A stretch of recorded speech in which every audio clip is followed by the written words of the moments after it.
આયા હોય તો મળ્યા વગર જશો નહીં. કારણ કે કદાચ તમે એવું વિચારો કે હેડો 2 વાગ્યા જતું રહેવું, તમે આ તમારે જાતે તમારા મનથી જ આયા છો ને, અને તમારા મનથી જ તમે જવાના છો.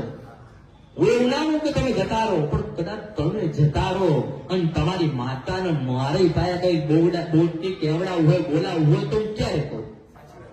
એ માતા દેવું કહો કે તાર દીકરો એથી ખાઈ જતો રહ્યો, એ મોડું થતું, તારી વસ્તુ મોડું થતું હતું. હું શું કહું ખબર?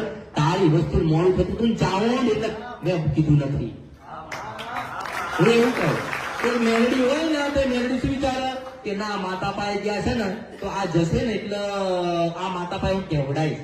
આવું મને મળવા જ ના હોય ને, એથી જતો રહે, પછી એને હું ઘરે કહેવા જાઉં ના, હારું જા હવે તું ફર. એટલે હું કઉ છું મને મળ્યા વગર જશો. જીવનની અંદર ઘણું બધા મોડું થઈ ગયું છે, પણ મોડું નહીં આવવાનું. તમે બધા મેં તમને જગાડ્યા, બસ તું જાગ્યા છો તો જાગતા રહેજો, તું સારું કરજો. અને મારી પાસે એક વચનને બંધાવ કે જીવનમાં ગમે તે મજબૂરી થાય ને આપણે ખોટું નહીં બોલવું. જો મારી પાસે અહીંયા આવે ને મળવા માટે, કોઈ સાદો આવે ને કોઈ પીધેલો આવે કે નહીં, પણ મને એવું કે માં પીને આવ્યો છું તો હારું મારા આશીર્વાદ છે. સાચું બોલ્યો. અને સાદો હોય, કોઈ ગુના કર્યા ના હોય, કોઈ ભૂલ ના કરી હોય, ભક્તિ કરી હોય, તો એવું કે મારા આશીર્વાદ છે. સાચું બોલો ને, તમે જેટલું સાચું બોલશો એટલા તમારા ઘરમાં પ્રગતિ થશે, સારું થશે. પછી તમે મહેમાન આવવાના હોય તો તેના કોઈ ઘરે નથી,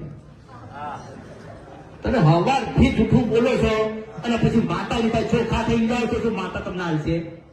માતા એવું કે તું હવારથી ખોટું બોલે છે, તારું કઈ સારું થાય હે? એટલે સૌથી પહેલા તો સાચું બોલવાનું રાખો.